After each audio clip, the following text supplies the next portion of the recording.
Tenth class में आज हम डिस्कस करेंगे principal focus and focal length पर। तो इसके लिए हम इस दोनों डायग्राम्स का यूज़ करेंगे। बच्चे आपको बता दूं कि कनकेव मिरर और कन्वेक्स मिरर के बारे में हमने कल डिस्कशन की थी। Concave mirror is known as converging mirror and convex mirror is known as diverging mirror. Converging और डाइवर्जिंग का मतलब क्या है? अगर रेज रिफ्लेक्शन के बाद एक पॉइंट पर आकर कन्वर्ज हो जाती हैं, इकट्ठी हो जाती हैं, तो इसका मतलब इस तरह के मिरर्स को हम कन्वर्जिंग मिरर कहेंगे। और अगर हमें रिफ्लेक्शन के बाद रेज एक पॉइंट से बाहर की तरफ फैलती हुई दिखाई दे रही हैं, तो इसका मतलब such type of mirrors are known as diverging mirror. तो मैंने आपको बताया कन्वेक्स मिरर को हम डाइवर्जिंग मिरर कहते हैं और कनकेव मिरर को कन्वर्जिंग मिरर कहते हैं। अब हम फोकस के बारे में बात करते हैं। आप सभी देख रहे हैं इस डायग्राम को, ये कनकेव मिरर है, ये पोल और सेंटर ऑफ कर्वेचर को मिलाने वाली जो लाइन है और हमने एक्सटेंड कर रखी है, ये लाइन क्या होगी? Principal axis. अच्छा, इस प्रिंसिपल एक्सेस के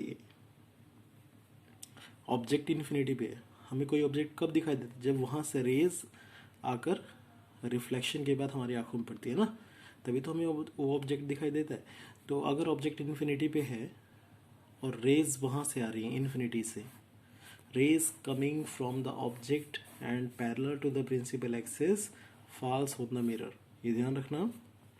अगर रेज पैरेलल आ रही हैं प्रिंसिपल एक्सिस के और रिफ्लेक्शन के बाद वो कहाँ इंसिडेंट होंगी? फोकस पर। ठीक है, तो यानी कि जिस पॉइंट पर कंसंट्रेट होती हैं रेज रिफ्लेक्शन के बाद, उसे हम प्रिंसिपल फोकस कहते हैं। लेकिन ये बात ध्यान रखना, रेज प्रिंसिपल एक्सिस के पैरेलल ही होंगी, तभी रिफ्लेक्शन के बाद फोकस पर आकर कंसंट्रेट होंगी। ठीक है, तो आपने कहना है when the rays coming parallel to the principal axis after reflection meets at a single point which is known as principal focus in case of concave mirror. Okay, but in case of convex mirror आपने कहना है कि the rays coming from infinity and which is parallel to the principal axis, then after reflection it appears to diverge.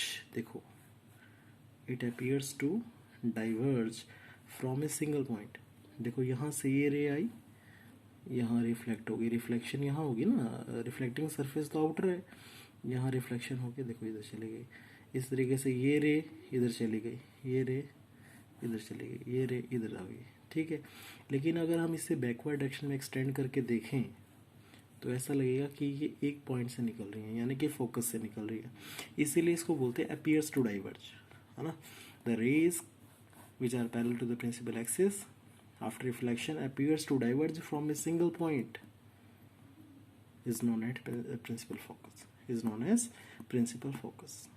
याद रखना, पोल और focus के बीच में जो डिस्टेंस होता है उसे हम फोकल लेंथ कहते हैं। पोल और फोकस के बीच में जो डिस्टेंस है उसे क्या कहते हैं? Focal length. ठीक है, और ये फोकल लेंथ पोल और सेंटर ऑफ कर्वेचर यानी कि इनके बीच में जो डिस्टेंस है, यानी कि रेडियस ऑफ कर्वेचर, उसका हाफ होता है। रेडियस ऑफ कर्वेचर का हाफ फोकल लेंथ हुआ करता है। ठीक है, पी से सी तक का जो डिस्टेंस है उसका हाफ डिस्टेंस है ना बेटा, पी से एफ तक। इसीलिए radius of curvature is equal to 2 times of F, या फिर आप कह सकते हैं focal length is equal to radius of curvature divided by 2। ठीक है, और आपको बता दूं कि प्रिंसिपल फोकस को हम कैपिटल एफ से डिनोट करते हैं, और फोकल लेंथ जो होता है यानी पोल से फोकस तक का जो डिस्टेंस होता है उसे हम फोकल लेंथ कहते हैं और डिनोट करते हैं स्मॉल एफ से। ठीक है, और कनकेव मिरर में जो फोकल लेंथ है वो नेगेटिव होती है और कन्वेक्स मिरर में फोकल लेंथ पॉजिटिव होती है। तो मैंने आपको सारी एक्सप्लेनेशन बता दी है इससे रिलेटेड, यहाँ देखो लिखी हुई है, इसके जरिए और क्लैरिटी हो जाएगी। Principal focus, it is a point on the principal axis where all the rays of light coming parallel to the principal axis either converge किस केस में? Either converge actually in case of concave mirror, और appears to diverge in case of convex mirror. ठीक है। Focal length क्या होता है? The distance between pole and principal focus of the mirror is called focal length. और concave mirror के case में focal length negative होती है, कन्वेक्स मिरर के केस में फोकल लेंथ पॉजिटिव होती है। मैंने आपको पहले ही बता दिया था। ठीक है। और for a mirror having small aperture the focal length is found to be half the radius of curvature. The focal length radius of curvature का हाफ होता है। लेकिन ये ध्यान रखें, this relation is applicable only for small aperture.